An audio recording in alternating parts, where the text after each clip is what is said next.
200 years ago, a strange new medicine was invented. It was called homeopathy. And despite all the advances of modern medicine, homeopathy still survives today. That is surprising because its central principle is diametrically opposed to that of established medical science. Homeopathy believes that the more a drug is diluted, the more powerful and beneficial a treatment it becomes. In order to work, the drug must be repeatedly diluted and shaken in a special way.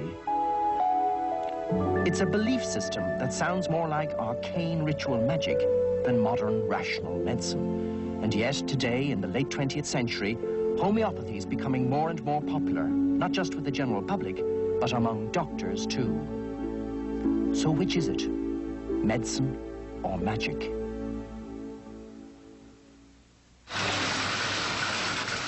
In Britain, alternative medicine seems to be booming, offering a variety of treatments and potions unheard of in conventional medicine.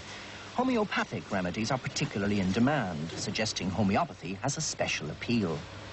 Homeopathy is the most popular and well-known of all the alternative forms of medicine. It is, in fact, the only alternative form of medicine available on the NHS. It has a long tradition of medical practice attached to it, and there are over 500 fully qualified doctors, plus 5 NHS hospitals operating in the country. Therefore, I think homeopathy has a much higher profile than many of the other alternative medicines. Also, the royal patronage, without doubt, does help homeopathy to raise its profile and to give it a seal of approval.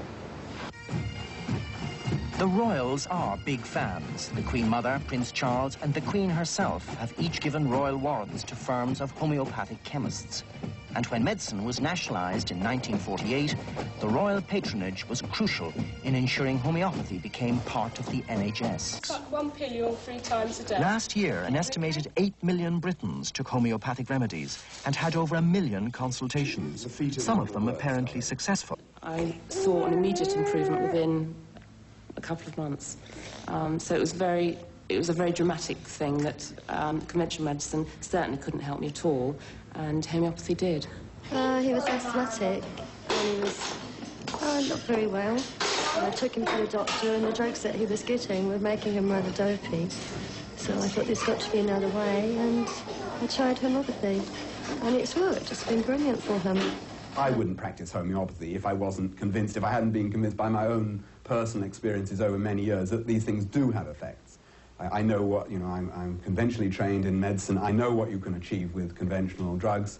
And I've seen homeopathy do things that I'm sure one couldn't have done by any other means. And that is giving you Sometimes there appear to be spectacular cures. I started treatment last Wednesday, and by Saturday night I could move my foot that I haven't been able to move for at least 9 years. I just can't believe it. I feel fantastic. So, it's a miracle. But how can it possibly work? No one seems to be able to explain why it works. I think this is a big problem. I have no problem personally because I've seen it working. And when you remove yourself from the problem of molecules being the only thing that do anything and think more about energies, then the thing starts to make a lot more sense. And you can understand the concept that in producing an energetic change in the body can then get on and heal itself.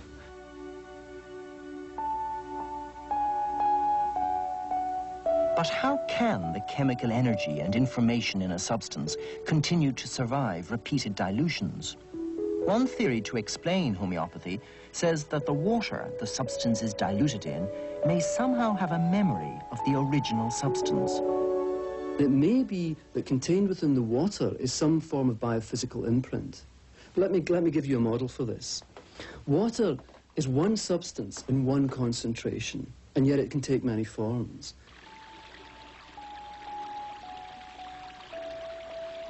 Water truly is a strange substance. In particular, if you think of snowflakes, one substance in one biochemical concentration, absolutely identical, and yet showing an infinite capacity for variation in form. Every snowflake is unique. every one of the countless millions of snowflakes and the pattern and the field which maintains that pattern is unique. And so we have an infinite capacity for informational structure within a biochemically identical substance. And so really we're asking, is biological information encoded within these solutions, within these water solutions? But the theory is far too revolutionary to be contemplated by orthodox science. The principle that the memory of the molecules resides in the water, and that memory lasts a long time and communicates itself to the patient even months after the dilutions were made, that is a different sort of claim in a way, because it's really quite contrary to all we know about physics. And it's, in order to believe that sort of claim, then you would have to overturn a large part of physics as we know it at the moment, and a large part of pharmacology too, as a consequence. Now, one can certainly say that physics has been overturned before. No science is immutable, and it is absolutely true that physics has been overturned many times. But it's only overturned when there is a very good reason to do so. The fact is that because the medical establishment thinks homeopathy so implausible, very few convincing clinical trials have been done, and so there's little evidence. But things are beginning to change. A high-powered team at Bart's Hospital in London recently organised a proper double-blind clinical trial of homeopathy on fibrositis.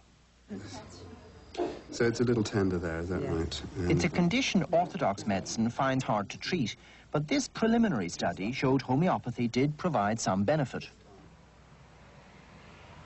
Elsewhere, at the Glasgow Royal Infirmary, a similar trial is underway on asthma. Right in, right in, right in, right in, blow past, push. Here, 4 academic departments have been running a full-scale double-blind evaluation of an extremely dilute homeopathic remedy. And the indications are it too has been successful. But much more research is needed. The scientific community and the medical community cannot turn its back on this controversy. We have to open the doors of our academic establishments and open the minds of our academics to examine this issue. I think that's what the public understands by science, and I think the scientific community must respond to that need. Meanwhile, the foot soldiers of medicine have already stolen a march on the academics. At the homeopathic hospitals, courses in homeopathy are now being offered to people in the front line of orthodox medicine, Britain's general practitioners. And they're becoming increasingly popular. These doctors seem unconcerned that homeopathy cannot work. They simply ask, does it work? And is it better than conventional medicine? It certainly does much less harm than most of the drugs we prescribe. And I would suggest that a good doctor might be one who does, as Hippocrates said originally, more good than harm. And I think there are many of us who do more harm than good. No one system can solve all problems all the time. Regular medicine solves many problems up to an extent, or doesn't deal with very small ones or chronic ones. Homeopathy deals with that and has solved many of them. Well, sometimes you actually use it in children who don't know what they're having, and they improve amazingly fast, much quicker than giving them an antibiotic, for instance. Similarly, in people who are perhaps comatose, they have no idea that they're being given the medication, and they do improve. So the skeptics that say it doesn't work, they must see that the results prove that it does. So is homeopathy magic or medicine? For a small but increasing number of doctors, it seems it's a bit of both. I have no idea why it works, but it does seem to work. And I think if it works, you should try it. Stay with KPBS next for a comedy break at the Grace Brothers Department Store on Are You Being Served?